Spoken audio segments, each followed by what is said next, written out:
So Hare Krishna. So పోయిన వారంలో మనం 2వ అధ్యాయం 31 శ్లోకం నుంచి 34 శ్లోకం వరకు వచ్చాము.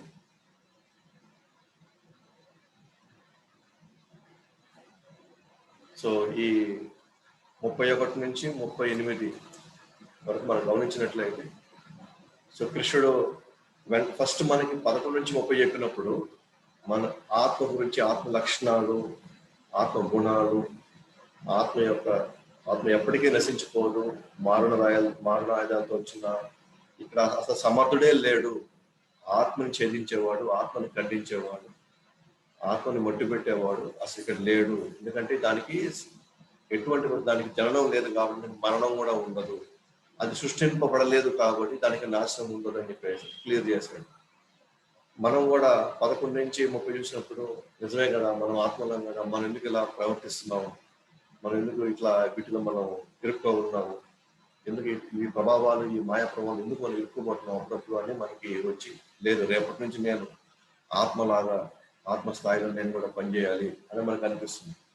కానీ మరుసటి రోజు అయిపోగానే మళ్ళీ యథావిధంగా మన కార్యక్రమాల్లోకి లేదా మన పాత స్వభావంలోకి మళ్ళీ మనం వెళ్ళిపోతూ ఉంటాం. అందుకనే కృష్ణుడు ఇప్పుడు ఈ 2వ అధ్యాయం 31 శ్లోకం నుంచి 38 శ్లోకానికి వచ్చినప్పుడు మనం ఆత్మైనప్పటికీ కూడా ఇప్పటికి ఇంకా మనం ఆ స్థాయిలో లేవు కాబట్టి ఫస్ట్ అసలు శరీర లెవెల్లోనే మనం ఏం చేయాలి ఫస్ట్ అంటే, మన ఇక్కడ ఎంతో కొంత జ్ఞానంతో మనం వ్యవహరించాలి అని అంటే ఫస్ట్ మనం ఉన్న సహజ స్థితిలో నుంచి మనం తీసుకోవాలి. సో సహజ స్థితి అంటే అందరి సహజ స్థితి ఏంటి, ఇప్పుడు మన శరీర ప్రభావంలో కొన్ని ధర్మాలు పాటించాలి మనం ఇక్కడ. ఇంకా మనం ఒక ప్రాంతంలో ఉన్నాము, లేదా ఒక దేశం కింద ఉన్నాము, లేదా ఒక వృత్తిని చేస్తూ ఉన్నాము, లేదా మన తండ్రి తల్లిలో లేకపోతే భర్త భార్య ఏదో ఒక రోల్ మనం ప్లే చేస్తూనే ఉన్నాము. సో మనం గమనించినట్లయితే కాబట్టి మనకు అందరికీ ఫస్ట్ ఆఫ్ ఆల్ ఇప్పుడు నేనున్న పొజిషన్ నుంచి నేను ఇప్పుడు ఎట్లా వ్యవహరించాలనేటువంటి ఒక డౌట్ వస్తున్నాను. అందువల్ల కృష్ణుడు ఇక్కడ 2వ అధ్యాయం 31 శ్లోకం 38 శ్లోకంలో సో మన స్థాయికి దిగొచ్చాడు. సో ఫస్ట్ నీ ధర్మాలను పాటించు, వ్యక్తి ధర్మాలను పాటించు ఫస్ట్. సో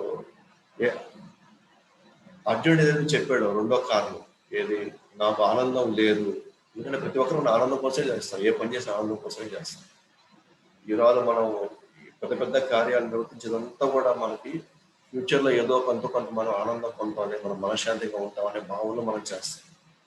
అదేవిధంగా ఇక్కడ కూడా అర్జునుడు 2వ కారణం చెప్పాడు, నాకు ఆనందం లేదు, వీళ్ళని చంపకపోయినా వీళ్ళని చంపినా నాకేం ఆనందం లేదు, నాకు రాజ్యం వచ్చి నాకేం ఆనందం లేదు అని చెప్పాడు. సో దానికి ప్రతివాదంగా, ఆ కారణ ప్రతివాదంగా కృష్ణుడు ఇక్కడ ఏం చెప్తున్నాడు, లేదు నువ్వు వెళ్ళిపోతే నువ్వు అనుకుంటున్నావు, నువ్వు మీ బంధువుల్ని వదిలేస్తే నువ్వు ఆనందంగా ఉంటావు, లేదా నీ క్షత్రియ ధర్మాన్ని వదిలేసి నువ్వు అడవికి వెళ్ళిపోవడం లేకపోతే సన్యాసం తీసుకుంటే నువ్వు ఆనందంగా ఉంటావు నువ్వు అనుకుంటున్నావు, వీళ్ళని చంపితే నీకు ఆనందం పోతుందని నువ్వు అంటున్నావు, యుద్ధంలోకి ఎంటర్ అయితే నువ్వు ఆనందం పోతుంది అంటున్నావు. కానీ నేను చెప్పే నీకు లెక్క ఏంటంటే, యాక్చువల్గా నువ్వు యుద్ధం నుంచి వెళ్ళిపోతే నీకు ఇంకా ఆనందం కంటే కూడా ఇంకా నువ్వు ఎక్కువ దుఃఖానికి లోనవుతావు. నువ్వు యుద్ధం చేస్తేనే నీకు ఆనందం వస్తుంది. యుద్ధంలో నువ్వు చనిపోయినా సరే లేదా నువ్వు గెలిచినా సరే ఈ రెండింటి వల్ల నీకు ఆనందం వస్తుంది. నువ్వు వెళ్ళిపోవడం వల్ల నీకు ఆనందం రాదు. నువ్వు వేసుకున్న లెక్క ఏదైతే ఉందో, వెళ్ళిపోతే ఆనందం వస్తుంది ఏదైతే లెక్క వేసుకున్నావో అది కరెక్ట్గా లెక్క. ఏ కాడికి నువ్వు యుద్ధం చేస్తేనే నీకు ఆనందం వస్తుంది అని చెప్పుకున్నాం. సో అది ఎట్లాగా అనేది నిన్న మనం పోయిన క్లాస్లో మనం చెప్పుకున్నాం 31 నుంచి. సో 31వ శ్లోకంలో మనం దాన్ని గమనిస్తే,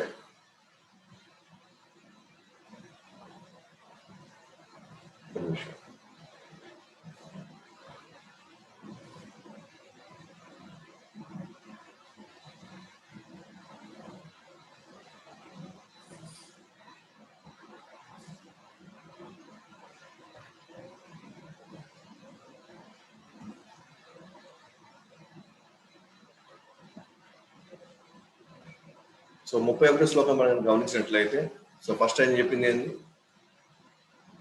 క్షత్రుడిగా నీ ప్రత్యేక ధర్మాన్ని పరిశీలించినను ధర్మానుగుణమైన యుద్ధం కంటే నీకు మేలైనది వేరొకటి లేదు అని చెప్పేశాడు. సో నీ ధర్మం ఏదైతే నువ్వు అనుకుంటున్నావో, నువ్వు ధర్మాన్ని పాటించాలనుకుంటున్నావు, నీ ధర్మం ఏదైతే క్షత్రియ ధర్మం, నువ్వు దాన్ని పాటించే తీరాలి. నీకు ఇంకా వేరే దానికంటే మేలైనటువంటి ధర్మము ఇంక వేరేది లేదని మనకి క్లియర్ చేస్తుంది. నీకు ఇంకా డౌట్ కూడా పెట్టుకోవాల్సిన అవసరం లేదు. నేను వాళ్ళకి చంపాలా వద్దా, క్షత్రుడిగా వ్యవహరించాలా వద్దా అనేటువంటి సందేహం నీకు సందేహం ఏం లేదు. ఫస్ట్ నీ ధర్మాన్ని నువ్వు పాటించాల్సిన వస్తుంది. అదే ఇక్కడ స్వధర్మం అప్పి చావేక్ష ఉంది. స్వధర్మం, నీ స్వధర్మం ఏదైతే ఉందో నువ్వు పాటించాలి. అయితే వాస్తవానికి ఈయన కృష్ణుడి ప్రోత్సాహానికి మన స్థితిలోకి వచ్చాడు కాబట్టి, మన ప్రోత్సాహానికి శరీర అవసరం ఉంది కాబట్టి శరీర ధర్మాన్ని కాపాడడం మెయిన్ ధర్మం కింద ముందు పరిగణించబడుతుంది. అందుకే నీ ధర్మాన్ని నువ్వు పాటించడం అంటే ఇక్కడ మెయిన్ అర్థం ఏంటంటే నీ క్షత్రియ ధర్మాన్ని పాటించాలి. కానీ యాక్చువల్గా మనం వెళ్తే ఇంతకుముందు 11 నుంచి 30 శ్లోకంలో మనం వెళ్ళినప్పుడు ఏం చెప్పాడు అక్కడ, మనం ఆత్మలో శరీరంలో కాదు అనుకున్నాం. సో మన ఆత్మ కాదు, మన ఆత్మలు అన్నప్పుడు మన ఆత్మ మెయిన్ ధర్మం ఏమవ్వాలి, యాక్చువల్గా ఆత్మధర్మం కావాలి.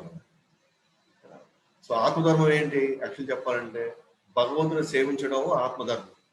మన స్వధర్మం అంటే వాస్తవానికి మనం ఆత్మలం కాబట్టి మన యాక్చువల్ స్వధర్మం వచ్చి కృష్ణుడిని సేవించడం, కృష్ణుడిని నిరంతరం తలుచుకోవడం, సో కృష్ణుడి గురించి ఎప్పుడు తెలుసుకోవడం, ఇది మన యాక్చువల్ స్వధర్మం.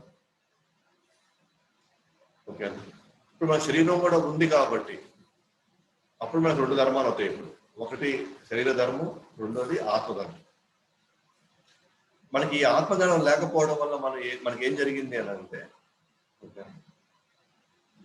కేవలం నేను నా కుటుంబాన్ని చూసుకోవడం, నా ఉద్యోగం చేసుకోవడం, నా వ్యాపారం చేసుకోవడం, 2 బిల్డింగ్లు కట్టుకోవడం. తర్వాత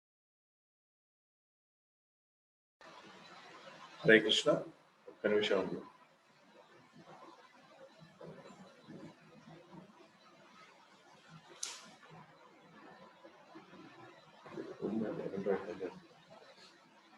చేస్తాను.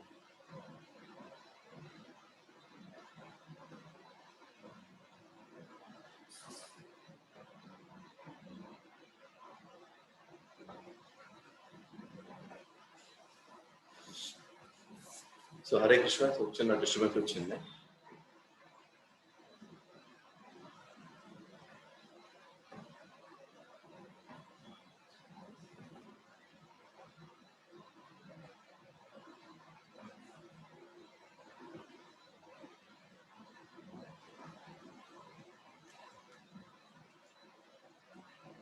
సో ఇక్కడ మన ధర్మం యాక్చువల్గా అయితే ఆత్మధర్మము, కానీ మన శరీరం ఉంది కాబట్టి శరీరానికి కూడా మనం ఎంతో కొంత దాని యొక్క అవసరం మనం తీర్చాలి కాబట్టి దీని యొక్క ధర్మాన్ని మనం పాటించాలి. కానీ ఇక్కడ కృష్ణకు వచ్చేసరికి ఇక్కడ స్వధర్మం అంటే, సో 31వ శ్లోకం నుంచి కృష్ణుడు మన లెవెల్ దిగొచ్చాడు కాబట్టి ఫస్ట్ మన శరీర ధర్మాన్ని గురించి ఆలోచించమంటున్నాడు. సో అర్జునుడి మెయిన్ శరీర ధర్మం వచ్చి క్షత్రియ ధర్మం కాబట్టి నీకు మేలైంది, నీకు అసలైంది అంటే నువ్వు ఫస్ట్ నీ శరీరం వైపు నుంచి, నీ శరీర స్థాయి నుంచి నువ్వు చేయాలి అంటాడు. అయితే మనం తర్వాత కాలక్రమంలో రేపు శ్లోకాలు చూసే కొన్ని కృష్ణుడే క్రమక్రమంగా శరీర ధర్మం నుంచి ఆయన కూడా ఆత్మధర్మంలోకి వచ్చేస్తాడు. క్రమంగా మనల్ని శరీర స్థాయి నుంచి, ఇంద్రియాల స్థాయి నుంచి మనల్ని ఆత్మస్థాయికి మనం తీసుకెళ్తాడు. ఓకేనా? అయితే మొట్టమొదటి మాత్రం స్వధర్మం. ఇక్కడ స్వధర్మం ఏంటి అని అంటే శరీర ధర్మమే ఇక్కడ మెయిన్గా ముఖ్యంగా. ఎందుకంటే అందరూ ఆనందం ఆశిస్తాము, అందరూ ఎంతో కొంత మన కోరికలు తీర్చుకోవాలనేటువంటి భావన మనకు ఉంటుంది. కాబట్టి ముందు ఈ స్థాయిలోంచి మనల్ని చూసుకోమంటాడు. ఈ స్థాయిలోంచి ఫస్ట్ నువ్వు పని చేయి అంటాడు. సో అట్లనే ఇక్కడ అర్జునుడికి ఏం చెప్తున్నాడు, నీ స్వధర్మం క్షత్రియ ధర్మం కాబట్టి నువ్వు నీ ధర్మాన్ని ఫస్ట్ నువ్వు పాటించు, నీకు వేరే సందేహం లేదు. దీనివల్ల నువ్వు లాభపడతావు, దీనివల్ల నువ్వు ఆనందపడతావు అని చెప్పాడు అనమాట. అందుకని 32వ శ్లోకంలో నీకు 2 రకాలైనటువంటి అవకాశాలు ఉన్నాయి. క్షత్రియులు ఎప్పుడు రెడీగా ఉంటారు యుద్ధం ఎప్పుడు వస్తుందా అని, ఎందుకంటే వాళ్ళకి స్వర్గ ద్వారాలు తెరుచుకునేటువంటి అవకాశం ఇక్కడ వస్తుంది అంటారు. అలాగే 33వ శ్లోకంలో ఒకవేళ నువ్వు నీ యుద్ధాన్ని నువ్వు చేయకపోతేనే యాక్చువల్గా పాపం అంటుకుంటుంది నీకు. ఎందుకంటే అది నువ్వు పాపంలో అంటుకోవడమే కాకుండా రెండోది యోధుల వల్ల నీ కీర్తి నువ్వు పోగొట్టుకుంటావు. 34 దాంట్లో చూస్తే, సో ప్రజలు మీ అపకీర్తి గురించి ఎప్పుడు చెప్పుకుంటా ఉంటారు. సో గౌరవంగా ఉన్న వాళ్ళకి అపకీర్తి మరణం కంటే దారుణమైంది. సో ఈ 34 శ్లోకం వచ్చేసరికి, సో యుద్ధమే నీకు మేలవుతుంది, నీ స్వధర్మం కూడా అదే కాబట్టి నువ్వు యుద్ధం చేయడం మంచిది. నువ్వు ఏదైతే లెక్క వేసుకున్నావో యుద్ధం నుంచి వెళ్ళిపోతే నేను ఆనందంగా ఉంటానని, అది తప్పు. ఎందుకంటే యోధుడికి యుద్ధంలో చనిపోయినా బ్రతికితే రాజ్యం వస్తుంది, చనిపోతే స్వర్గం వస్తుంది. కాబట్టి ఎటు చూసుకున్నా సరే నువ్వు లాభపడేది యుద్ధం చేస్తేనే. యుద్ధం నుంచి కానీ పారిపోతే మాత్రం నీకు రాబోయేది అపకీర్తి, నీకు మరణం కంటే కూడా చాలా ఇబ్బందిగా పరిస్థితులకు వెళ్తావు అంటారు అన్నమాట. మనం 35లోకి, భయాత్ రణాదు పరతం మన్యంతే త్వం మహారథః యేషాం చ త్వం బహుమతో భూత్వా యాస్యసి లాఘవం. భయాత్ రణాదు పరతం మన్యంతే త్వం మహారథః యేషాం చ త్వం బహుమతో భూత్వా యాస్యసి లాఘవం. భయాత్ రణాదు పరతం మన్యంతే త్వం మహారథః యేషాం చ త్వం బహుమతో భూత్వా యాస్యసి లాఘవం. సో మీ పేరు ప్రతిష్టల పట్ల గొప్ప గౌరవం కలిగినట్టు మహాసేనులు కేవలం భయంతో నీవు యుద్ధరంగంని విడిచిపెట్టావని తలచి నిన్ను చులకన చేస్తారు. సో పేరు ప్రతిష్టలు, సో నీ గురించి ఎవరైతే గొప్పగా అనుకుంటున్నారో మహారథులు, మహాసేనానులు, వీళ్ళందరూ కూడా నీ మీద గొప్ప గౌరవం పెట్టుకున్నారు. నువ్వు అనేకమైనటువంటి బిరుదులు సంపాదించి పెట్టుకున్నావు. ఇప్పుడు నువ్వు కానీ యుద్ధం నుంచి వెళ్ళిపోతే ఎంత జాలి గుండె, ఎంత కరుణాసులు ఇతనికి, ఎంత దయతో మన మీద దయతో ఇతను వెళ్ళిపోయాడు, ఏమాత్రం ఇతనికి ఆశ లేదు రాజ్యం మీద, ఎంత గొప్పవాడు ఇతను అని ఎవ్వరు ఒప్పుకోరు అసలు. ఎందుకంటే వాళ్ళకి తెలుసు క్షత్రియులు ఎప్పుడు కూడా యుద్ధం కోసం వెయిట్ చేస్తారు. క్షత్రియులు ఏ ఒక్క అవకాశం వచ్చినా వదులుకోరు కాబట్టి వాళ్ళ మీతో అక్కడ ఉండే వాళ్ళందరూ కూడా క్షత్రియులే కాబట్టి క్షత్రియులు తెలుసు వాళ్ళకి దేని పట్ల వాళ్ళకి ఎక్కువ ఇష్టపడతారు. వాళ్ళు నిరూపించుకోవడానికి ఏ మాత్రం అవకాశం వచ్చినా వాళ్ళు దాన్ని వెంటనే తీసేసుకుంటారు. కానీ అంత ఇష్టమైన వాళ్ళు స్వభావం తగినట్టుగా ఆ కార్యం అంటే అంత ఇష్టమైన వాళ్ళు ఎవ్వరు వదులుకొని పోరు అనమాట. కానీ వదులుకొని పోతున్నారు అని అంటే ఖచ్చితంగా డెఫినెట్గా వాళ్ళకు ఉండేది ఒకటే సందేహం వస్తుందండి, భయపడ్డాడేమో అనుకుంటారు, పిరికివాడు అయిపోయాడేమో అనుకుంటారు. అంతేగాని ఎవరు కూడా మన కోసం చూసేవా మన రాజ్యం కూడా వదులుకున్నాడు, మన కోసం చూసేవా తన తన తన సొంత విషయాలు ఆయన పక్కన పెట్టాడు, ఎంత త్యాగమూర్తి, అసలు ఛాన్స్ లేదండి. ఎందుకంటే బ్రాహ్మణ స్వభావం వేరు, క్షత్రియుల స్వభావం వేరు. సో బ్రాహ్మణ స్వభావంలో మనం ఎంత సౌమ్యంగా ఉంటే అంత మనల్ని కీర్తిస్తారు, కానీ క్షత్రియుల్లో ఎంత పోరాట పటిమ ఉంటే అంత కీర్తిస్తారు.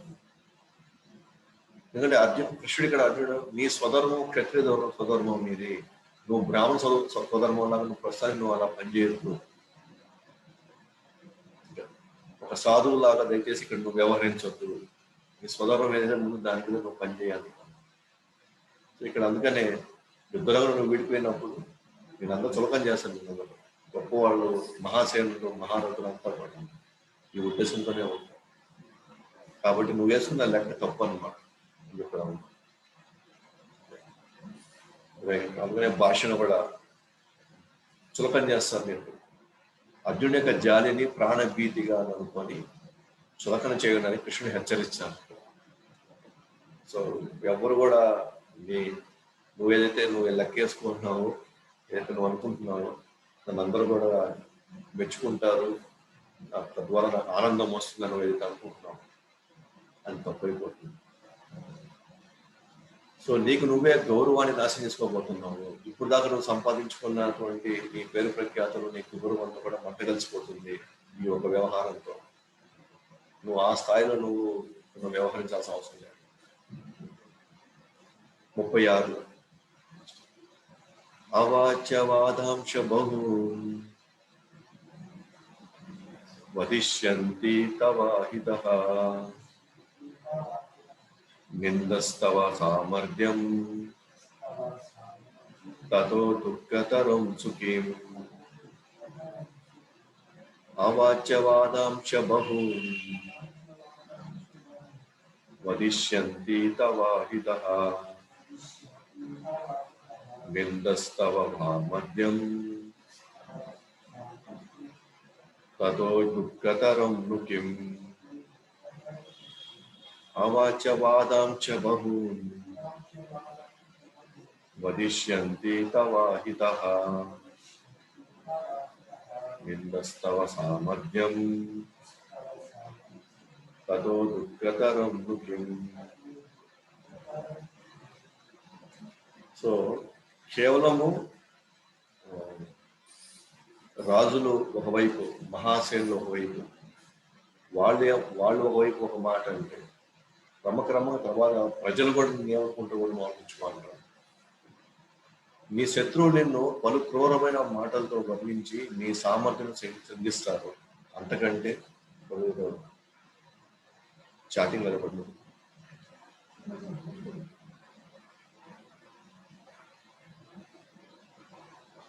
మెసేజ్ అని పెడుతున్నాను. మెసేజ్ ఏముంది చూడండి.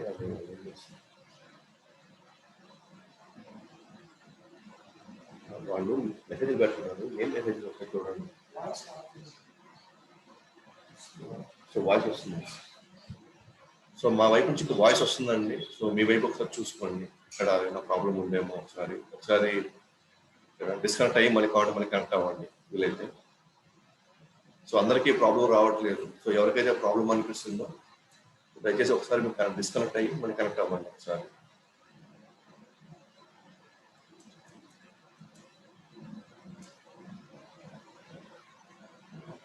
సో మీ శత్రువులు నాకు అన్నారు మీ గౌరవాన్ని వాళ్ళు శంకిస్తారు అని. మీ గౌరవాన్ని మేము శంకిస్తారని ఉంటారు. అయితే ఇక్కడికి వచ్చి ఇంకా క్రూరమైన మాటలతో మీ సామర్థ్యాన్ని నిందిస్తారు అంటున్నారు. ఎందుకంటే సామర్థ్యం, అర్జునుడి యొక్క సామర్థ్యం పోలిస్తే అక్కడున్న వీరులు ఎవరు దానికి సామర్థ్యం లేదు. ఎందుకంటే స్వయంగా శివుడితో స్వయంగా ఆయన యుద్ధం చేస్తాడు. సో పశుపతాస్త్రం తెచ్చుకుంటాడు. సో ఇంద్రుడిని కాపాడతాడు, గంధర్వుని కాపాడతాడు, సూర్యుడి దగ్గర నుంచి రథాలు తెచ్చుకుంటాడు. అంటే భూప్రపంచం మీద ఏ యోధుడు సాధించినటువంటి మెసేజ్లు వస్తా ఉన్నాయి చూడండి.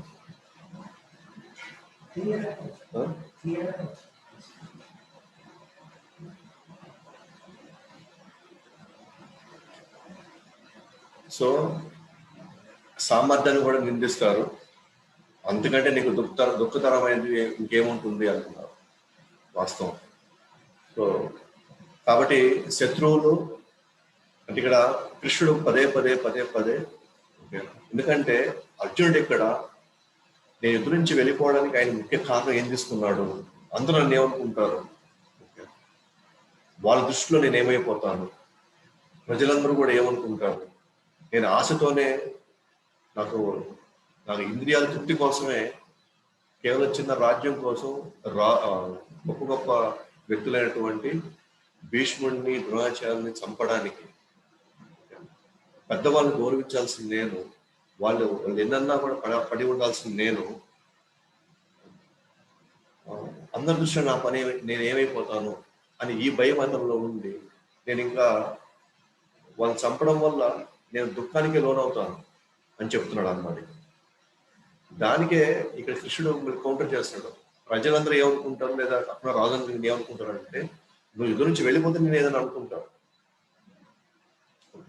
నువ్వు భయంతో వెళ్ళిపోయావని నేను అగౌరవపరుస్తారు, పూర్వమైన మాటలతో నిన్ను ఇబ్బంది పెడతారు, ముఖ్యంగా నీ సామర్థ్యాన్ని శంకిస్తారు. కాబట్టి అంతకంటే దుఃఖతరమైంది ఇంకా వేరేది లేదు. సో ఆ విధంగా మనం ఆ విధంగా కృష్ణుడు ఇక్కడ అర్జునుడిని అతను ఏ భావన నుంచి అతను ఈ కారణాలు చెప్పి అతను వెళ్ళిపోవాలనుకుంటాడు, అదే ప్రజలు ఏమనుకుంటారో, అదే అక్కడ ఉన్నటువంటి రాజులు ఏమనుకుంటారో తన ఆ మాటలతో చెప్పి తనకి క్రమక్రమంగా తనకి అసలు విషయాన్ని చెప్పడం ప్రారంభిస్తాం. సో మనం అందరం చాలా సందర్భాల్లో మనందరికీ కూడా ఈ వీక్నెస్ ఉందన్నమాట. ప్రజలందరూ ఏమనుకుంటారు నా గురించి, నేను కానీ తిలకం పెట్టుకుంటే ఏమనుకుంటారు, నేను కానీ కంటి మాలేసుకుంటాను ఏమనుకుంటారు, నేను హరే కృష్ణ మంత్రం జపం చేసి అందరూ చూసుకుంటున్నాను ఏమనుకుంటాను,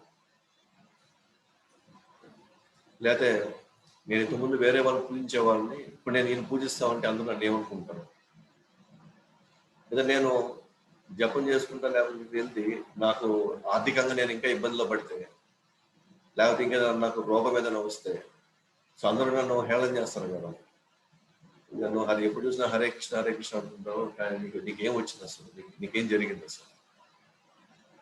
సో ఎంతసేపు మనందరూ కూడా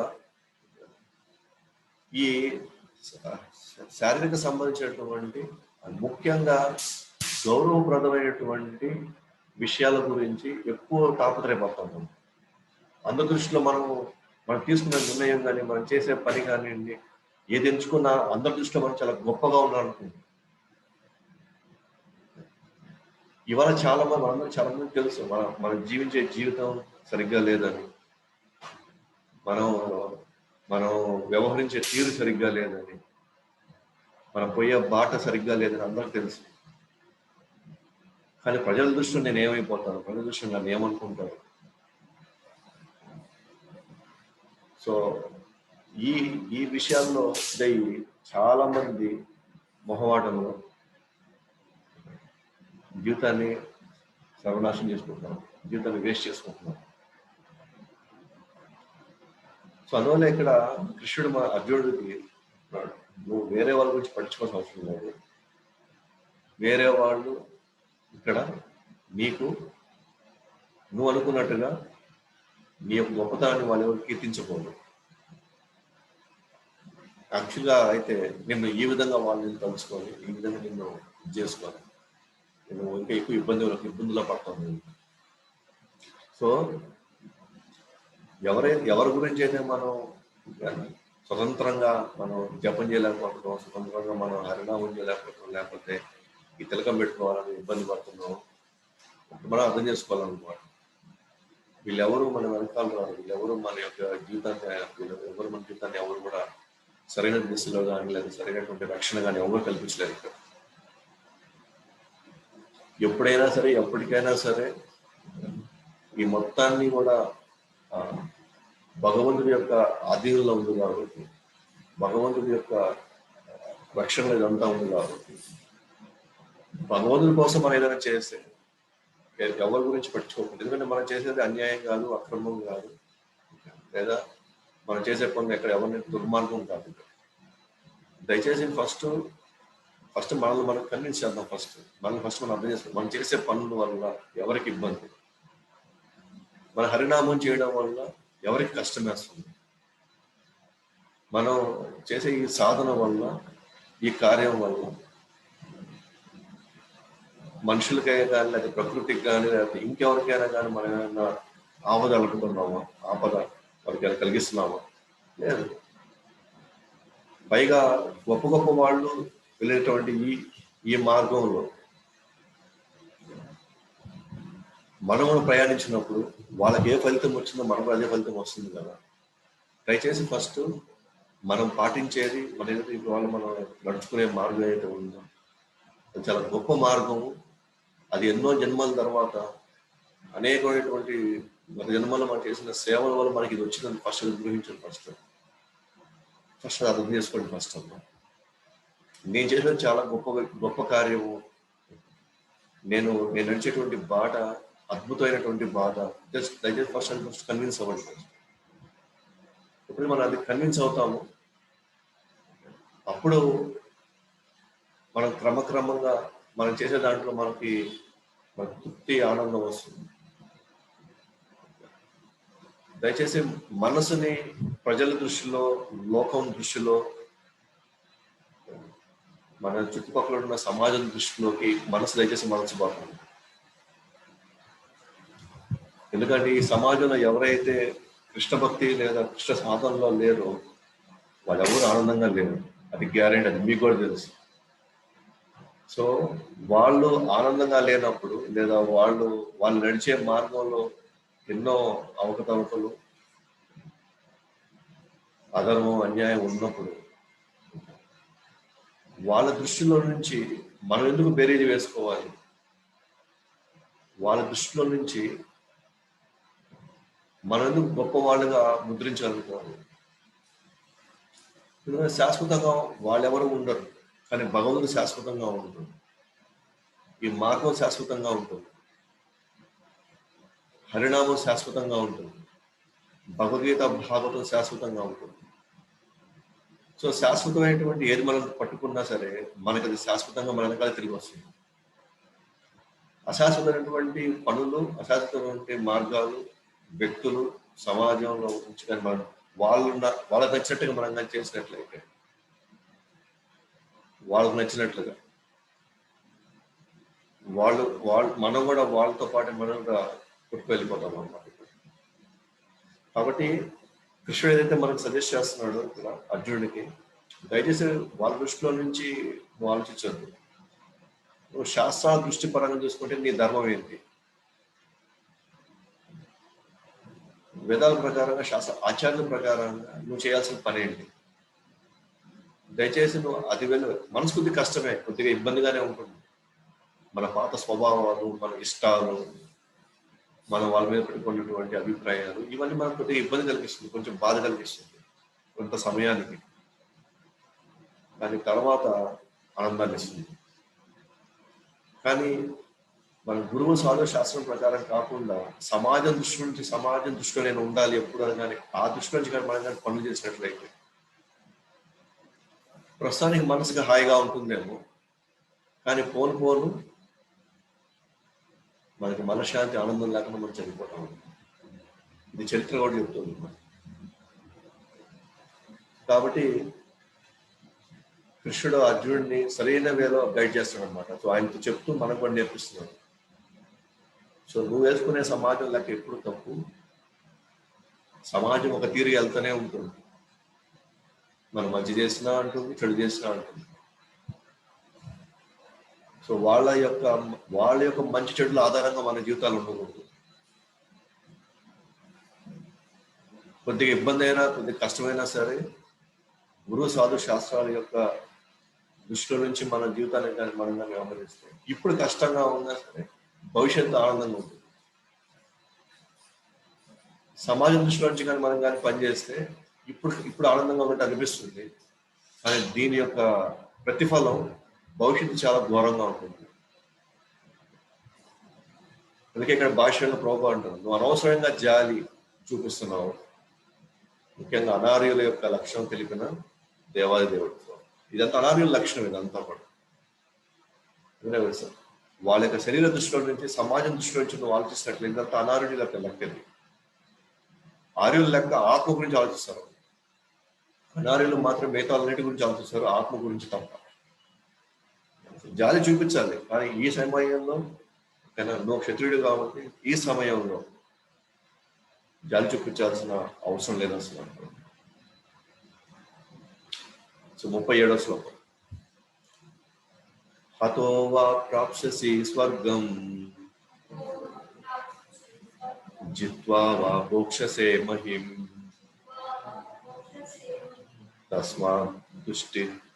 తస్మాదుతిష్ఠ కౌంతేయ యుద్ధాయ కృత నిశ్చయః. హతో వా ప్రాప్స్యసి స్వర్గం జిత్వా వా భోక్ష్యసే మహిం తస్మాదుతిష్ఠ కౌంతేయ యుద్ధాయ కృత నిశ్చయః అతో వా ప్రాప్స్యసి స్వర్గం జిత్వా వా భోక్ష్యసే మహిం తస్మాదుత్తిష్ట కౌంతేయ యుద్ధాయ కృత నిశ్చయః. సో భావన కృష్ణుడు ఏమంటాడంటే కృత నిశ్చయంతో యుద్ధం చెయ్యి. సో మరి విషయం చెప్పాలి. ఓ కౌంతేయ, నీవు యుద్ధంలో చంపబడినచో స్వర్గలోకమును పొందు, జయించినచో భూలోక రాజ్యం అనుభవింతు. అందుచే నిశ్చయ బుద్ధితో లేచి యుద్ధము చేయము. ఇక రెండు వైపుల లాభాలే నీకు. చంపబడ్డావా, చనిపోయావా, నో ప్రాబ్లం, స్వర్గం. ఇదన్నా చాలా మంది స్వర్గానికి వెళ్ళాలని ప్రయత్నిస్తుంటారు, స్వర్గంలో ఆనందించాలని అనుకుంటుంటారు. కాబట్టి అక్కడ నీకు ఆనందం. నువ్వు ఏదో దాన్ని చెప్పావు, నీ యుద్ధం చేస్తే నాకు ఆనందం దొరకదు, యుద్ధం చేసి నేను ఇంకా ఎక్కువ దుఃఖానికి లోనవుతాను, ఇంతమంది చంపినందుకు నేను చాలా చాలా ఘోరమైన పరిస్థితులు నేను పడతానని నువ్వేది అనుకున్నావు. దానికంటే కూడా యాక్చువల్గా యుద్ధం చేస్తేనే నీకు స్వర్గం వస్తుంది. స్వర్గంలో నీకు ఆనందమే ఉంది ఎప్పుడైనా. స్వర్గం భోగానికి అనువైనటువంటి స్థలం అన్నమాట. లేదు చనిపోయావా, నీకు స్వర్గం వస్తుంది. లేదు నువ్వు జయించావా, వాళ్ళు ఓడించావా, నీకు హ్యాపీగా ఈ భూమండలం నీకు రాజ్యం, నీ రాజ్యం కింద నువ్వు అందరు హ్యాపీగా ఇక్కడ నువ్వు భోగభాగ్యం అనుభవించవచ్చు. సో ఎటు చేసుకున్నా సరే నువ్వు గెలిస్తేనే, నువ్వు యుద్ధం చేస్తేనే నీకు ఆనందం. నువ్వు యుద్ధంలో గెలిచినా ఓడినా అసలు ప్రాబ్లం లేదు. ఇక్కడ ఎటు చూసుకున్నా సరే మనకేమవుతుంది, ఏం జరుగుతుందంటే భోగాన్ని అనుభవించబోతాం మనం, స్వర్గంలో కావచ్చు, భూలోకంలో కావచ్చు. కాబట్టి నిశ్చయ బుద్ధితో ఏ సందేహం పడకుండా నువ్వు దయచేసి యుద్ధం చెయ్యి. అంటే కృష్ణుడు పదే పదే పదే పదే అర్జునుడిని యుద్ధం వైపు ఆయన మలుస్తున్నాడు. ఇప్పుడు మన విషయంలో కూడా తీసుకుంటే కనుక ఏ కాడికి మనం పనిచేస్తే మనకు మంచిది. పని చేయకుండా సోమర్థనంగా ఉండి పిచ్చపాటేసుకుంటా, ఒక లక్ష్యం లేకుండా, ఒక గమ్యం అనేది లేకుండా ఊరికనే మనం జీవితాలు అట్లా గడిపేస్తా ఉంటే, సరైనటువంటి బాధ్యత తీసుకోకుండా మనం వ్యవహరించామనుకోండి, ఏదో బతుకుతాం అంటే బతుకుతున్నాము, ఏదో సంపాదిస్తున్నాము, ఏదో ఉండాలి కాబట్టి ఉండాలి, అలా కాకుండా సో నేను ఫలానా వాళ్ళ భార్య, లేదా నేను ఫలానా వాళ్ళ భర్త, నేను ఫలానా వాళ్ళ కొడుకుని, ఫలానా కూతురు, సో నా వంతుగా నేను చేయాల్సి నేను ఎప్పుడు చేస్తాను, కానీ నాకు మంచి జరగవచ్చు, చెడు జరగవచ్చు అనే భావనలో మనం చేసుకుంటూ వెళ్ళామనుకోండి. తర్వాత ఎప్పుడో మన ఆఫీస్లో మనకు ఒక పొజిషన్ ఉంది, లేదా వ్యాపారంలో మనకు ఒక పొజిషన్ ఉంది. సో మన కార్యాలను మనం జాగ్రత్తగా చక్కగా నిర్వర్తించినట్లయితే డెఫినెట్గా మనం ఆనందాన్ని పొందుతాం. అట్లీస్ట్ మన మనసు ఒకదాని మీద కేంద్రీకరించి మనం దాని దగ్గరకు మనం ముందుకు వెళ్తున్నాం. అట్లా కాకుండా నేను ఎందుకు చేయాలి యుద్ధం, అసలు నేను ఎందుకు చేయాలి వ్యాపారం, అసలు ఎందుకు చేయాలి, అసలు ఈ ఉద్యోగం ఎందుకు చేయాలి, నేను పెళ్లి చేసుకున్నాను కానీ వీళ్ళతో నేను ఎందుకు పోషించాలి, పెళ్లి చేసుకున్న తర్వాత బాధ్యత నిర్వర్తించాలి. నాకే అవసరం, వీళ్ళు చేసి ఎప్పుడైనా వీళ్ళు వెళ్ళిపోతారు కదా, వీళ్ళు చేయడం నాకు అవసరమా, నాకు అవసరం, ఎలాగో వీళ్ళని రేపు నన్ను చూసుకోబోయేదేం లేదు కాబట్టి ఎందుకు వీళ్ళ కోసం ఎందుకు చేయాలి, నాకు ఎలాంటి లాభం లేదు కదా. అందుకే ఇక్కడ అర్జునుడు కూడా నాకేం లాభం, ఇక్కడ వీళ్ళు యుద్ధం చేయడం వల్ల ఎందుకు నాకేం లాభం ఉంటాడు లేదు. యాక్చువల్లీ నీకు లాభం ఉంది, నీ ధర్మాన్ని నువ్వు పాటిస్తే. అలాగే మనకు కూడా లాభం ఉంది, మన ధర్మాన్ని మనం పాటించినట్టు శారీరకంగా మనం తీసుకున్నటువంటి రకరకాల రోల్స్. సో ఆ విధంగా కృష్ణుడు అర్జునుడిని ఖచ్చితంగా మనం యుద్ధం చేసే తీరాలి, నీకు దీనివల్ల మేలు జరుగుతుంది అని చెప్తున్నాను. సో భాష్యంలో అర్జునుడి ఫలితాన్ని పక్కన పెట్టి గెలిచినా మరణించినా స్వర్గమే అనుకోవాలి.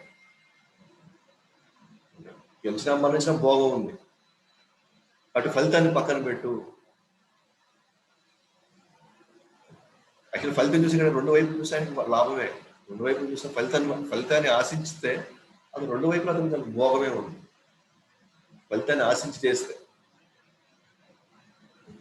కాబట్టి నువ్వు యుద్ధం చేయడం నీకు మంచిది. రెండో కారణం ఏదో చెప్పావు, నాకు ఆనందం లేదని. లేదు, నీకు ఆనందం ఉంది నీకు దీనివల్ల అని చెప్పడం. అది చివరిగా కన్క్లూడ్ చేస్తాడు అనమాట. 32 శ్లోకం సారాంశం చెప్పాడు అనమాట. 8 శ్లోకాల సారాంశం చెప్పాడు. సుఖ దుఃఖే సమే కృత్వా లాభం జయ జయో తతో యుద్ధాయ యుజ్యస్వ నైవం పాపమవాప్స్యసి. సుఖ దుఃఖే సమే కృత్వా లాభౌ జయ జయో తతో యుద్ధాయ యుజ్యస్వ నైవం పాపమవాప్స్యసి. సుఖ దుఃఖే సమే కృత్వా లాభౌ జయ జయో తతో యుద్ధాయ యుజ్యస్వ నైవం పాపమవాప్స్యసి. ఫైనల్ చెప్తున్నాడు. సుఖ దుఃఖములను గాని లాభ నష్టములను గాని జయములను గాని గణింపక యుద్ధము కొరకే యుద్ధము చేయము. అట్లు చేయుటచే నీకెప్పుడు పాపం కలగదు. సో రెండో కారణానికి కృష్ణ ఏం చెప్పింది ఇక్కడ, సుఖ దుఃఖాలను పట్టించుకోవద్దు, లాభ నష్టాలు పట్టించుకోవాల్సిన అవసరం లేదు, జయాలు పట్టించుకోవద్దు. నువ్వు యుద్ధం కోసం యుద్ధం చేయి. ఇప్పటిదాకా ఏం చెప్పాడు? ఫస్ట్ కారణానికి జాలి చూపించడానికి కృష్ణుడు 2వ అధ్యాయం 11 నుంచి 30 వరకు నువ్వు అసలు ఆత్మ నువ్వు శరీరం గురించి అసలు జాలి పడాల్సిన అవసరం లేదు అంటాడు అనమాట. ఎందుకంటే ఆత్మగా వాళ్ళు ఎప్పుడు బతికే ఉన్నారని చెప్పేసి 2వ అధ్యాయం 11 నుంచి 30 వరకు మొదటి కారణానికి సమాధానంగా చెప్పాడు. సో రెండో కారణం, నాకు ఆనందం ఎక్కడ ఉంది అన్నానికి, లేదు నీకు ఆనందం ఉంది, నువ్వు యుద్ధం చేస్తే నీకు ఆనందం ఉంది, యుద్ధం చేయకపోతే నీకు ఆనందం అనేది లేదు, పైగా నేను అందరూ అవమానిస్తాను. ఇప్పుడు నెమ్మదిగా 3వ కారణం చెప్పాడు కృష్ణుడు. ఏంటది? అర్జునుడు 3వ కారణం చెప్పాడు. నాకు పాపం అంటుకుంటుంది పెద్దవాళ్ళు చంపితే అని 3వ కారణం చెప్పాడు. ఇప్పుడు నెమ్మదిగా కృష్ణుడు 3వ కారణానికి సమాధానం చెప్పబోతున్నాడు. ఏం చెప్తున్నాడు ఇక్కడ? నువ్వు యుద్ధం కోసం యుద్ధం చేయి, నువ్వు లాభం గురించి ఆలోచిస్తుంది, నష్టం గురించి ఆలోచిస్తుంది. నీకు సుఖం వస్తుందా దుఃఖం వస్తుందా నువ్వు పక్కన పెట్టేసే. పక్క గురించి జయాలు మనం రేపు జయించిపోతావా ఓడిపోతావా పక్కన పెట్టేసి. సో ఇవన్నీ గురించి నువ్వు పడుచుకోకుండా నువ్వు యుద్ధం కోసం యుద్ధం చేయి. సో నేను క్షత్రియుడిని, నాకు యుద్ధం వచ్చింది, నేను యుద్ధం చేస్తాను. నేను పలానా ఒక పక్షంలో ఉన్నాను, నేను పలానా సేనాధిపతినో లేదా పలానా ఏదో నాకు ఇచ్చినటువంటి స్థానం ఏదైతే నా స్థానం తగినట్టుగా ఇంకేం మనసులో పెట్టుకోకుండా మన ఫ్యూచర్ ఏమోంటి, దీనివల్ల ఏమైపోతాము దాని గురించి ఆలోచించుకుంటాం. నువ్వు యుద్ధం చేయి. దీనివల్ల నీకు పాపం కూడా అంటుకోదు. నువ్వైతే భయపడుతున్నావు 3వ కారణం, నాకు పాపం అంటుకుంటుందేమో, నీకు అది పాపం కూడా అంటుకోదు. సో ఎందుకంటే అర్జునుడు ధర్మశాస్త్రాలను దృష్టిలో పెట్టుకొని ఆయన మాట్లాడాడు, పాపం అంటుకుంటుందేమో, పెద్దవాళ్ళని మనం ఎప్పుడు గౌరవించాలి కదా. కానీ కృష్ణుడు ఇక్కడ అంతకంటే ఉన్నతమైనటువంటి శాస్త్రంలో తీసుకెళ్తున్నాడు, జ్ఞానశాస్త్రం గురించి మాట్లాడాడు. ఇంకా అర్థశాస్త్రము ధర్మశాస్త్రం కంటే గొప్పది. ముఖ్యంగా అర్థశాస్త్రం ఎందుకనంటే ఇప్పుడు యుద్ధంలో ఉన్నాడు కాబట్టి, యుద్ధ రీతిలో వచ్చేసరికి, యుద్ధ రంగంలో వచ్చేసరికి ఇక్కడ వేరే శాస్త్రం పనిచేస్తాం. మామూలుగా ఇంట్లో ఉన్నప్పుడు లేదా సమాజంలో ఉన్నప్పుడు అప్పుడు వేరే శాస్త్రాలు వేరే ఇదిలో మనకి అక్కడ లెక్కలు వేరు, మళ్ళీ యుద్ధంకి వచ్చేసరికి ఇక్కడ లెక్కలు వేరు మళ్ళీ. సో అందువల్ల కానీ అర్జునుడు కన్ఫ్యూజ్ అయిపోయాడు. అర్థశాస్త్రం దగ్గర ధర్మశాస్త్రాన్ని అప్లై చేయాలనుకుంటున్నాడు, రేపు ధర్మశాస్త్రం దగ్గర మరి అర్థశాస్త్రం మరి అప్లై చేయకూడదు మళ్ళీ. అంటే పెద్దవాళ్ళు కృష్ణుడు చెప్పాడు, పెద్దవాళ్ళు ఎంత తప్పు చేసినా ముందు వాళ్ళు చంపేయమంటాడు, కాబట్టి నేను ఇంట్లో మీరు అబద్ధాలు ఆడుతున్నారు, ఇంట్లో మీరు పొడిచే హక్కు నాకుంది, అక్కడ మళ్ళీ అది మాట్లాడుకుంటున్నాను. సో ఇక్కడ ఇక్కడ పరిస్థితులు వేరు, ఇక్కడ రూల్స్ రెగ్యులేషన్స్ వేరు. అందుకనే మనకి గురువు మోస్ట్ ఇంపార్టెంట్ అనమాట, ఎక్కడ ఏది అప్లై చేయాలని. అందుకే ఇక్కడ మన లెక్క ఏమైంది, అర్జునుడి లెక్క ఏమైంది, నాకు పాపం అంటుకుంది అనుకున్నాను. ఎందుకంటే ఒక లెక్క ప్రకారం పాపం అంటుంది, పెద్దవాళ్ళు మనం ఎప్పుడు గౌరవించాలి, వాళ్ళు ఏం చేసినా సరే. కానీ ఇక్కడ ఇక్కడ అర్థశాస్త్రం ప్రకారంగా అంటే పాలిటిక్స్ అండ్ సోషియాలజీ దాని ప్రకారంగా చూస్తే ఎంత పెద్దవాళ్ళు అయినా సరే వాళ్ళు కానీ యుద్ధంలోకి వచ్చి వాళ్ళు అధర్మం అయిపోయిందంటే నువ్వు చంపేయవచ్చు. కాబట్టి ఇక్కడ ఏమంటున్నాడంటే నువ్వు అసలు ఫలితం కూడా ఆశించకుండా నువ్వు కానీ యుద్ధం చేస్తే నీకు అసలు పాపం కూడా అంటుకోదాం. సో సో మూడో కారణానికి కృష్ణుడు కౌంటర్ ఇవ్వబోతున్నాడు 39 నుంచి చూద్దాం. అయితే ఈ భాష్యం చాలా బాగుంటుంది అనమాట, 38వ శ్లోకం యొక్క భాష్యం. సో యుద్ధం కోసం యుద్ధం చేయమని చెప్పేసి అర్జునుడు సూచించాడు, మనం డిస్కస్ చేసుకున్నాం. సో ఇక్కడ అతి ముఖ్యమైనది ఏంటంటే ప్రతిదీ కృష్ణుడు కొరకు చేయడమే దివ్యమైన చైతన్యం, కృష్ణుడు కోసం చేయడం. సో కృష్ణుడి గురించి మనం కృష్ణుని భావనలో పెట్టుకొని కృష్ణ సంబంధంలోకి మనం ఏ కార్యం చేసినా సరే, ప్రతిదీ ఏ పని చేసినా సరే అదంతా చాలా దివ్యమైంది. దివ్యమైంది అంటే దానికి పాపం పుణ్యం లేదు, దానికి సంబంధించినటువంటి ఏ కర్మ మనకు అంటదన్నమాట. ఎవరైతే వాళ్ళ ఇంద్రియాల కోసం ఎవరైతే వాళ్ళ ఇంద్రియాల కోసం, వాళ్ళ సుఖం కోసం ఎవరైతే పని చేస్తారో వాళ్ళు మాత్రమే కర్మలోకి ఇరుక్కుంటారు. వాళ్ళ సుఖం కోసం, అది న్యాయంగా కావచ్చు అన్యాయంగా కావచ్చు. న్యాయంగా మనం కానీ సుఖం కోరుకుంటే మనకు పుణ్యం వస్తుంది, అన్యాయంగా మన సుఖం కోరుకుంటే మనకు పాపం వస్తుంది. సో న్యాయంగా మన సుఖం కోరుకున్నా అన్యాయంగా సుఖం కోరుకున్నా మనం దాని కర్మ అనుభవించాలి. సో న్యాయంగా అనుభవించే వాళ్ళకి పుణ్యకర్మలు వస్తాయి, ఆ పుణ్యకర్మలు అనుభవించడానికి మళ్ళీ మన ఈ భూమిలో మళ్ళీ రావాలి. అన్యాయంగా సుఖం కోరుకుంటే అంటే వేరే వాళ్ళు ఇబ్బంది పెట్టే సుఖం మనం కోరుకుంటే మనకి పాపకర్మ అంటుకుంటాం. పుణ్యకరమైన పాపకరమైన మళ్ళీ అనుభవించడానికి మళ్ళీ భూమి మీదకి రావాలి. ఎందుకంటే రుణం ఆగిపోయింది, అక్కడ ఆ కర్మ రుణం ఆగిపోయింది. ఆ కర్మ రుణం తీర్చుకోవడానికి మళ్ళీ మనం జన్మెత్తాలి మనం. కానీ 4వ పాయింట్, కృష్ణ భక్తి భావంగా చేసే కర్మ జీవునికి అంటదు. సో కృష్ణుడి సంబంధంలోంచి కానీ కృష్ణుడు కోసం చేసినట్లు కానీ మనం ఈ కర్మలు కానీ చేస్తే మనకి పుణ్యకర్మ అంటారు, పాపకర్మ అంటారు. సో పుణ్యము పాపం లేనప్పుడు అనుభవించడానికి ఇక్కడ రావాల్సిన అవసరం లేదు.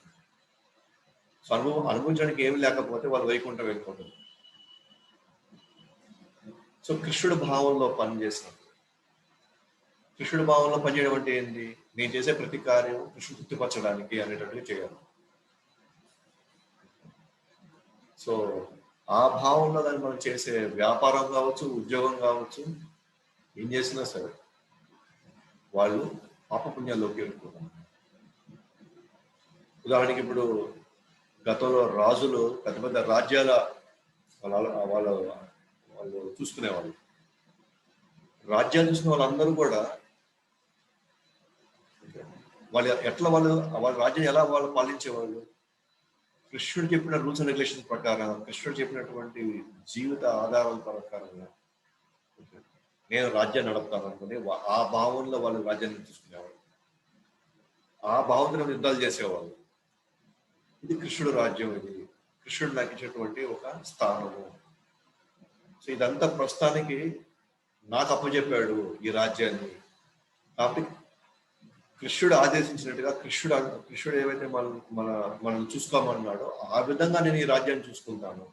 అంతేగాని నా భోగాల కోసం నేను ఈ రాజ్యాన్ని నేను అనుభవించను, నా స్వార్థం కోసం నేను ఈ రాజ్యాన్ని అనుభవించను అనేటువంటి భావంలో రాజర్షులందరూ ఉండేవాళ్ళు.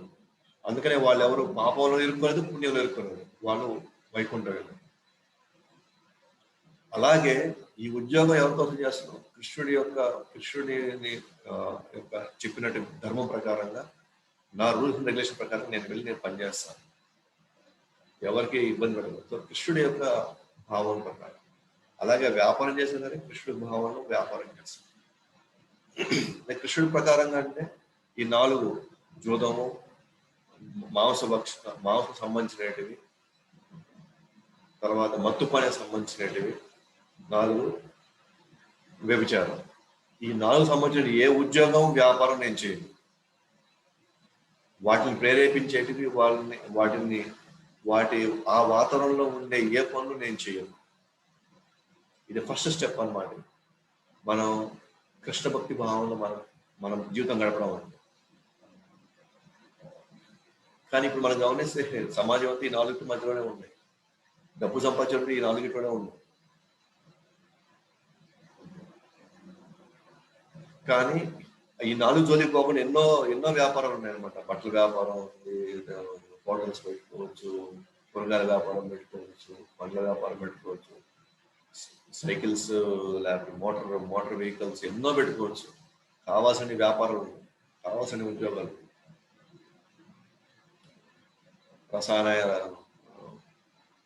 పంట రసాయనాలు, ఫర్టిలైజర్స్ కంపెనీలో పెట్టుకోవచ్చు. ఎక్కడైనా పెట్టుకోవచ్చు, ఎక్కడైనా దేంట్లోనే మనం ఉండొచ్చు. కానీ నాటి జోలికి మాత్రం పోను. లేదా స్కూల్స్ పెట్టుకోవచ్చు, కాలేజీలు పెట్టుకోవచ్చు. ఈ 4 జోలికి పోకుండా కావాల్సి ఉన్నాయన్నమాట. సో ఆ తర్వాత వచ్చేటువంటి సంపాదన కృష్ణుడికి నైవేద్యం పెడుతూ తెచ్చుకున్నటువంటి వస్తువులు, తెచ్చుకున్నటువంటి ఏదైనా సరే వండి పెట్టడం.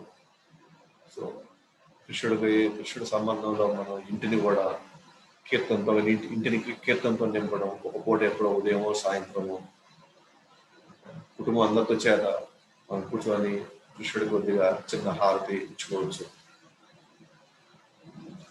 ఇదంతా ఏంటంటే కృష్ణ భక్తి భావంలో మనం జీవించడం అన్నమాట. ఇటువంటి పనుల్లో మనం బదుడుకు కావాల్సింది.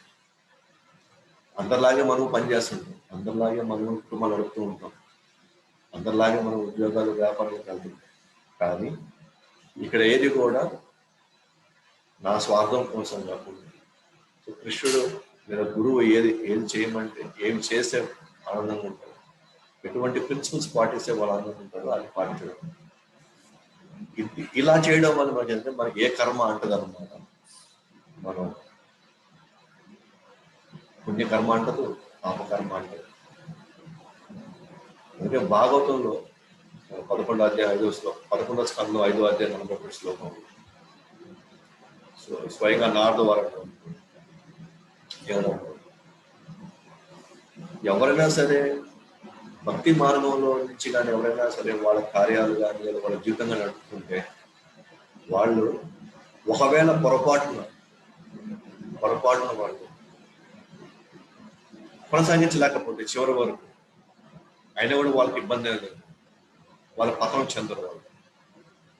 కానీ భౌతిక కార్యక్రమాన్ని ఎంత ఉన్నతంగా మనం చేసినా సరే ఏదో ఒకసారి అవి మనం దూరం అవడంతో మనం పతనం అయిపోతాం. భక్తి సంబంధించిన కృషి సంబంధించిన కార్యక్రమాల్లో మన ముందు బ్రహ్మాండంగా చేసి తర్వాత ఒకవేళ మనం విఫలమైనా కూడా మనకు నష్టం లేదు. కానీ భౌతిక కార్యక్రమాలు ఎంత అద్భుతంగా చేసినా సరే అది చివరికి ఈ జన్మతో అవి అయిపోతాయి, ఇక్కడ పతనం అయిపోతుంది, వాటి పని అయిపోతుంది. అంటే ఇక్కడ ఈ శ్లోకం కాదు, ఇక్కడ చెప్పింది అంటే రుణబంధాలు. ఇక్కడ 11వ స్కంధం 5వ అధ్యాయంలో రుణబంధాలు. సో మనం దేవతల రుణాలు, ఋషుల రుణాలు, పంచభూతాల యొక్క రుణాలు, తల్లిదండ్రుల యొక్క రుణాలు, ఆచార్యుల యొక్క రుణాలు, వీళ్ళందరి రుణాలు మనం ఒక్కసారి మనం కట్ చేసుకోవచ్చు అన్నమాట. ఎందుకంటే రుణానుబంధం వల్ల మళ్ళీ అక్కడికి వస్తూ ఉంటాం. వాళ్ళకి మనం ఏదైతే మనం తీర్చలేకపోయామో, ఏదైతే వాళ్ళకి మనం చూసుకోలేకపోయామో గత జన్మల్లో, ఈ జన్మలో మళ్ళీ వచ్చినప్పుడు మళ్ళీ వాళ్ళ కోసం మళ్ళీ మనం కర్మలు చేయాలి. మళ్ళీ కొత్త కర్మలు స్టార్ట్ చేస్తాం. మళ్ళీ ఆ కర్మలు మళ్ళీ నెక్స్ట్ జన్మ మళ్ళీ ట్రాన్స్ఫర్ అవుతాయి. ఇట్లాగా రుణాలు కర్మలు మళ్ళీ మనల్ని ఇక్కడ జన్మించేస్తాయి. కానీ ఎవరైతే కృష్ణ భక్తుడు అవుతాడో అతను అందరి రుణాలు తీర్చేస్తాడు అన్నమాట. ఎందుకంటే అందరూ వచ్చింది కృష్ణుడి నుంచి కాబట్టి, కృష్ణుడు మూలం కాబట్టి, కృష్ణుడికి ఒక్కరికి కానీ మనం కానీ సేవ చేసుకున్నట్లయితే వీళ్ళందరికీ మనం ఆ రుణాన్ని మనం కట్ చేసుకోవచ్చు. అదే కృష్ణుడు చేసుకున్న వాళ్ళకి ఇంక రుణాలు ఏం లేవు మళ్ళీ కొత్తగా. రుణాలు ఏం లేవు వాళ్ళకి మళ్ళీ. కానీ కృష్ణుడు కానీ చేసుకోకపోతే మనం ప్రతి ఒక్క రుణాలు తీర్చుకోవాలి. ఎందుకంటే సూర్యుడు, చంద్రుడు, ఇంద్రుడు, వరుణుడు వీళ్ళందరికీ మనం రుణపడము. ఎందుకంటే వాళ్ళ వల్లే మనం ఇవాళ మన పంటలు పాడి మనం తింటున్నాం. వాళ్ళకి మనం రుణం తీర్చుకోవాలా, మన తల్లిదండ్రులు రుణం తీర్చుకోవాలా, ఈ భూమి రుణం తీర్చుకోవాలి. అలాగే మన సంప్రదాయాన్ని ఇంతవరకు కాపాడుకునే ఋషులు, మునులు వాళ్ళ యొక్క రుణాలు మనం తీర్చుకోవాలి. ఇట్లా రుణాల యొక్క బంధాల్లో మళ్ళీ మళ్ళీ మళ్ళీ వస్తాం. మనకు అనిపిస్తుంది ఎందుకు మళ్ళీ ఇలా పుట్టాము, ఎందుకు మనం ఇలా వచ్చి వీళ్ళ మధ్యలో ఎందుకు పుట్టాము, వీళ్ళకి సేవ చేసుకునే అవసరం నాకు ఎందుకు వచ్చింది. మనం ఎన్నోసార్లు సతమతం అవుతున్నాం. మనకు ఒక్కసారి ఎక్కడికి వస్తున్నామంటే మళ్ళీ మనం పుట్టకూడదు అనిపిస్తుంది. కానీ మనం పుట్టే తీరుతాం మళ్ళీ. ఎందుకంటే రుణాలు ఉన్నాయి అన్నమాట. గత జన్మలు రుణాలు ఉన్నాయి. అది మనకు ఒక సందేహం వస్తుంది, ఎప్పుడు నుంచి బయటపడతాం, ఎంతకాలం మనం బయటపడతాం దీంట్లో నుంచి అని ఖచ్చితంగా మనందరిలోకి ఈ ప్రశ్న వస్తుంది. ఖచ్చితంగా దానికి ఇక్కడ నాట్ల వారు మనకి సమాధానం ఇస్తున్నారు అనమాట. ప్రభుపాదులు ఆయన భాషను రాస్తారు. ఎస్, ఈ రుణాలు మొత్తాన్ని మనం కట్ చేసుకోవాలంటే, ఈ కర్మబంధానికి మొత్తం మనం ఒక్క షాట్ లో మనం బయటపడాలనుకుంటే మనం ముకుందుడికి కానీ సేవ చేసుకుంటే చాలు. కృష్ణుడికి సేవ, ఎందుకంటే ముకుంద అంటే ముక్తినిచ్చేవాడు ముకుందుడు, ముక్తిని ఇచ్చేవాడు ముకుందుడు. ఎందుకంటే సర్వం ఆయనకు వచ్చింది కాబట్టి, సర్వానికి మూలమైంది కాబట్టి ఆయనకి కానీ మనం కానీ సేవ చేసుకున్నట్లయితే అందరూ సేవ చేసినట్లు ఒకేసారి అందరు రుణాలు మనం తీర్చేసుకున్నట్టే. రుణాలు తీర్చడానికి ఇంకా తీర్చేసుకున్నాం కాబట్టి ఇంకా మళ్ళీ అనుభవించడానికి ఇంకేం రుణాలు లేవు, ఇంకా అనుభవించడానికి కర్మలు ఏమి లేవు. కాబట్టి మనం రావాల్సిన అవసరం. ఇది ఎట్లా అంటే భాగవతంలోనే మనకు ఒక ఉదాహరణ ఇస్తున్నాం అనుకోండి. మనం చెట్టుని బతికించాలంటే మనం కొమ్మకి ఓకేనా, రెమ్మకి ఆకు మనం నీళ్ళు పోయాల్సిన అవసరం లేదు. ఇదంతా మనం చేసుకుంటూ వెళ్ళినా కూడా మన కొమ్మకి రెమ్మకి లేకపోతే ఆకు మనపై నీళ్ళు పోయాలని ప్రయత్నించినా కూడా ఎక్కువ కాలం అది బతకదు. దానికంటే కూడా మనం వేరుల్లో కొద్దిగా శ్రమతో వేరులుగా నీళ్ళు పోసామనుకో, ఇదంతా శ్రమ తగ్గిపోద్ది. పైగా శాశ్వతంగా చెట్టు ఉంటుంది. శాశ్వతంగా అంటే ఎక్కువ కాలం అని ఈ భౌతిక దృష్టికి సంబంధించినటువంటి శాశ్వతంగా ఉండదనుకోండి. కానీ మన నీళ్లు అన్నిటికీ పోసి మన వేళ్ళలో వేయకపోతే చాలా త్వరగా చచ్చిపోతుంది. దానికంటే ఎక్కువ నీళ్ళు కూడా పోస్తాం. ఎక్కువ నీళ్ళు కోసం ఎక్కువ శ్రమ పెడతాం, ఎక్కువ ఇబ్బంది పడతాం. అయినా కూడా మనం బతికించుకోలేము మన చెట్టుని. కానీ వీళ్ళందరికీ సేవలు చేసే బదులు ఒకవేళ చేయలేకపోతే కూడా చేయాలని ఉంది, చేయాలనుకుంటాం కూడా ఒకసారి. ఇప్పుడు సపోజ్ మన ఇళ్ళల్లో తల్లిదండ్రులు మనకు సేవ చేస్తారు. మనం ఏమనుకుంటాం, రేపు మనం మంచి ఉద్యోగం వ్యాపారం వచ్చినప్పుడు మనం బాగా చూసుకోవాలి కాబట్టి ఖచ్చితంగా దానికోసం నేను బాధ్యత తీసుకొని ముందు వాళ్ళని బాగా చూసుకుంటానని మనలో నిజంగానే ఆ మంచి దృక్పథం ఉండొచ్చు. కానీ మనం చనిపోతే అప్పుడు వాళ్ళు రుణం మనం ఎట్లా తీసుకోగలుగుతాం? అంటే ఖచ్చితంగా వాళ్ళ సేవ చేసుకోవడానికి మళ్ళీ ఇంకో జన్మెత్తాలి. మళ్ళీ ఇంకో జన్మెత్తినప్పుడు మళ్ళీ ముసలితనం, రోగం, చావు మళ్ళీ వస్తాయి. సో ఇప్పుడు సరే, దురదృష్టశాత్తు నేను వాళ్ళు చేయాలనుకున్నాను, నేను చేయలేకపోయాను. నా రుణబంధం అయితే ఉండిపోయింది. ఇప్పుడు వాళ్ళు లేరు, ఆ సేవ చేసిన వాళ్ళు లేరు. ఇప్పుడు నేను ఏం చేయొచ్చు అంటే, సో రోజు నేను కృష్ణనామం జపం చేయడం వల్ల, కృష్ణుడికి నేను సేవ చేయడం వల్ల, కృష్ణుడికి ఆ తల్లిదండ్రులు పెట్టాలనుకున్నటువంటి భోజనాన్ని నేను కృష్ణుడికి పెట్టినట్లయితే, వాళ్ళు ఎలా చూసుకోవాలనుకుంటున్నానో నేను అదే విధంగా కృష్ణుడిగా చూసుకున్నట్లయితే, ఇక్కడ నేను వాళ్ళు చేయాల్సిన రుణం నాకు అయిపోయి మళ్ళీ జన్మించాల్సిన అవసరం నాకు రాదు. లేదా ముక్కుదుడు మనం సేవ చేసుకుంటే పూర్తిగా మనం మోక్షానికి అరుపులైపోతాం. కాబట్టి నేను పుణ్యకర్మ చేసుకోవడానికి కానీ పాపకరం అనుభవించడానికి కానీ రెండింటికి నాకు ఇంకా ఎటువంటి అవకాశం నాకు లేకుండా, అంటే అకౌంట్ జీరో అయిపోయింది. అకౌంట్ ఉంటే కదా అనుభవించడానికి వెళ్ళమంటారు. అకౌంటే జీరో అయిపోయినప్పుడు అనుభవించడానికి ఇక్కడ ఏముంది? సో లేదు ఇక్కడ.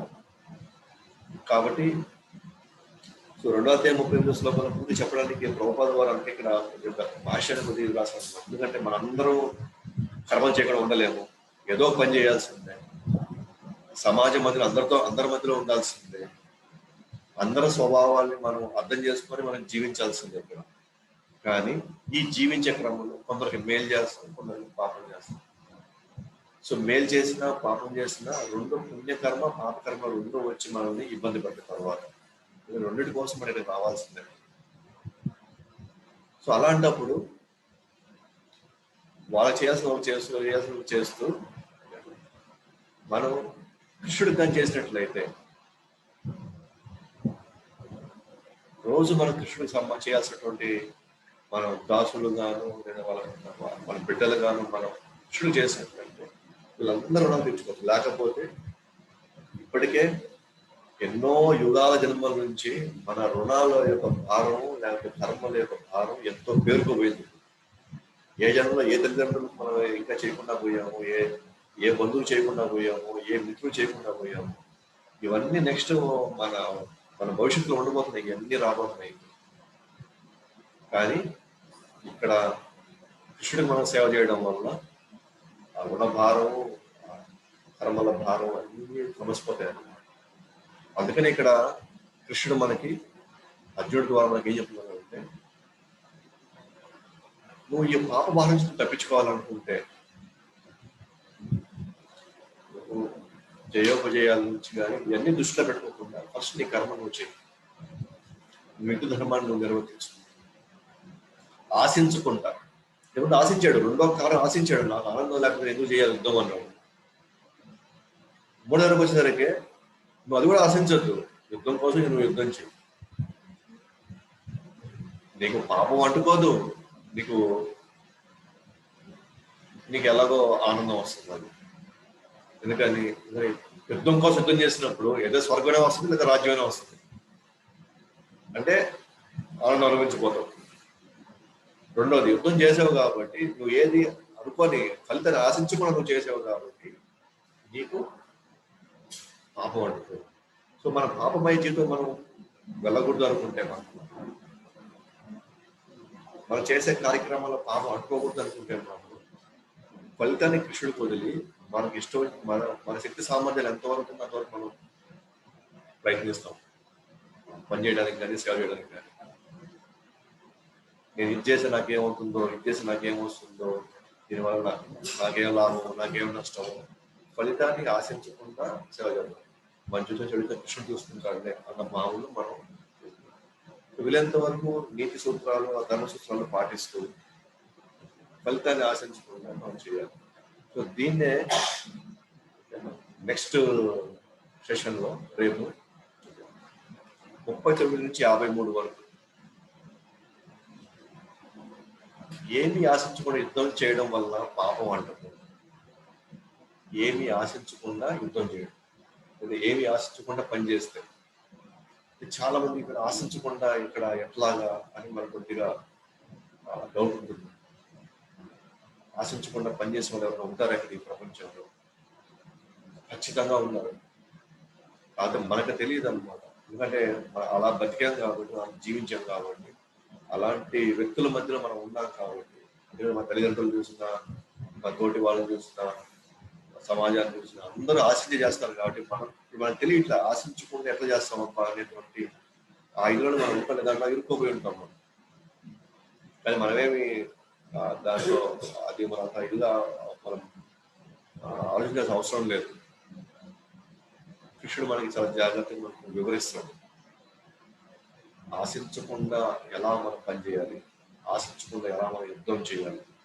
దీన్నే నిష్కామ కర్మయోగం ఉంటుంది. ఏమీ ఆశించకుండా ఎలా కర్మ చేయాలి. అందరితోనే ఉంటాం, అందరి మధ్యలోనే ఉంటాం, ఉద్యోగం చేసుకుంటాం, వ్యాపారం చేస్తాం, కానీ మనం ఏమీ ఆశించకుండా చేస్తాం. యాక్చువల్గా అట్లా ఏమీ ఆశించకుండా చేసిన వాళ్ళమే మనం అందరం కూడా.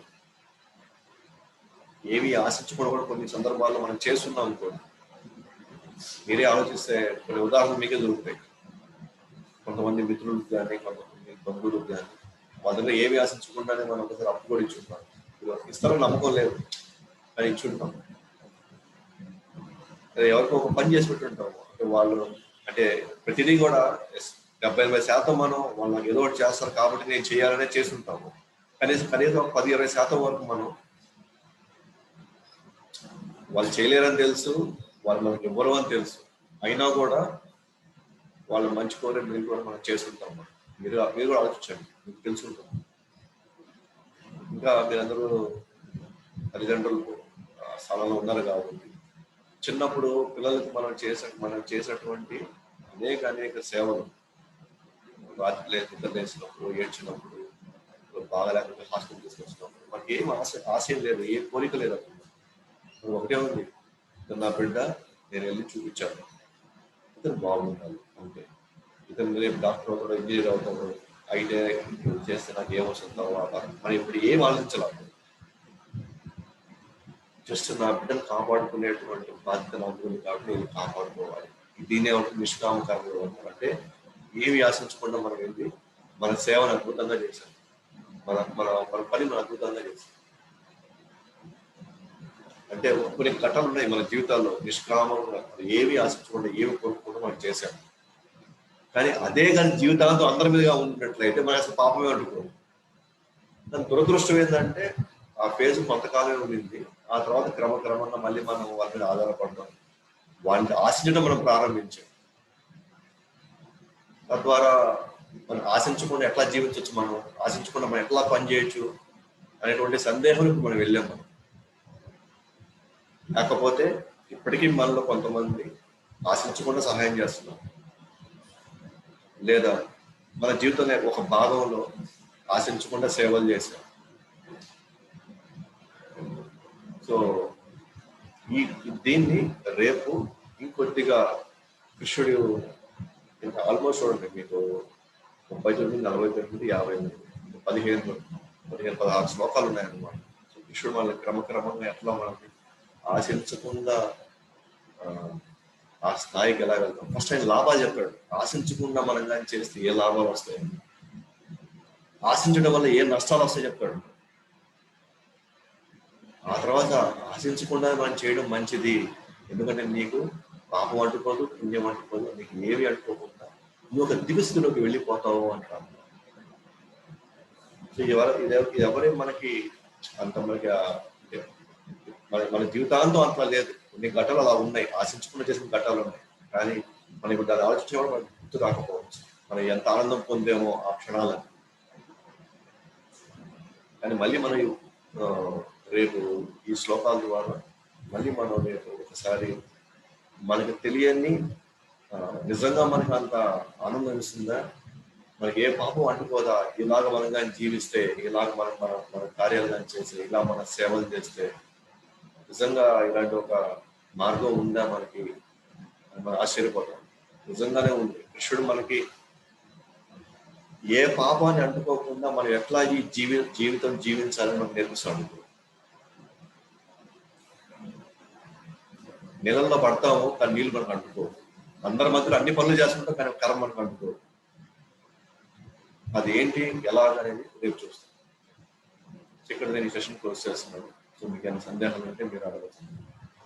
శ్రీల ప్రభుపాద్కి జై, అనంత కోటి వైష్ణవుడికి జై, భగవద్వాణి శ్రీమద్ భగవద్గీతకి జై.